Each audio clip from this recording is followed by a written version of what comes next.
دوستو آج ہم بات کریں گے ورڈپریس کی۔ ورڈپریس ایک کنٹینٹ مینجمنٹ سسٹم ہے اور یہ در حقیقت ایک ایسا سسٹم ہے جس کی مدد سے برق رفتاری سے ویب سائٹس بنائی جا سکتی ہیں۔ عام حالات میں ویب سائٹ بنانے کے لیے آپ کو کوڈنگ اور پروگرامنگ لینگویجز جیسے کہ HTML اور PHP وغیرہ کا سہارا لینا پڑتا ہے۔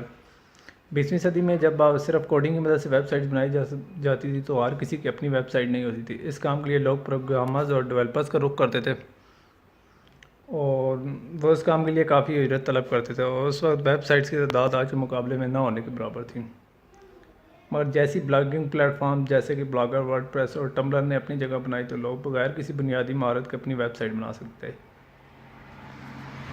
اس خوبی کی وجہ سے یہ websites content management system کہلائی گئیں۔ ان ویب سائٹس کی مدد سے آپ کسی بھی انٹرنیٹ سے کنیکٹڈ کمپیوٹر سے اپنی ویب سائٹ کے مواد کو لکھ سکتے ہیں، تبدیل کر سکتے ہیں، وہ بھی بغیر کسی کوڈنگ کے۔ بنیادی طور پر یہ ایک مائکروسافٹ ورڈ یا ورڈ پیڈ پر ایک ڈرافٹ لکھنے جیسا ہے۔ بظاہر یہ کام مشکل لگتا ہے مگر یہ اس سے بھی آسان کام ہے۔ اس کام کے لیے آپ کو بلا شبہ پروگرامنگ نہیں آنی چاہیے، تاہم آپ کو ورڈ پریس استعمال کرنا آنا چاہیے۔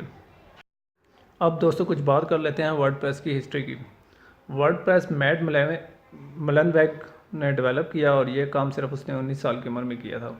ورڈ پریس کا پہلا ورژن 27 مئی 2003 کو آیا تھا مگر یہ آتی ہی فوراً وائرل ہو گیا تھا۔ اس کی وجہ پسندیدگی یہ تھی کہ اس کو استعمال کرنا کافی آسان ہے، لوگ اس کی مدد سے ہر کام بآسانی کر سکتے ہیں۔ مختصراً یہ ایک دلچسپ تجربہ تھا اور اندازے کے مطابق انٹرنیٹ پر موجود ویب ماسٹرز کی نصف سے زیادہ تعداد ورڈ پریس استعمال کرتی ہے اور ان کی تعداد تقریباً ایک اندازے کے مطابق 5 سے 7 کروڑ ہے۔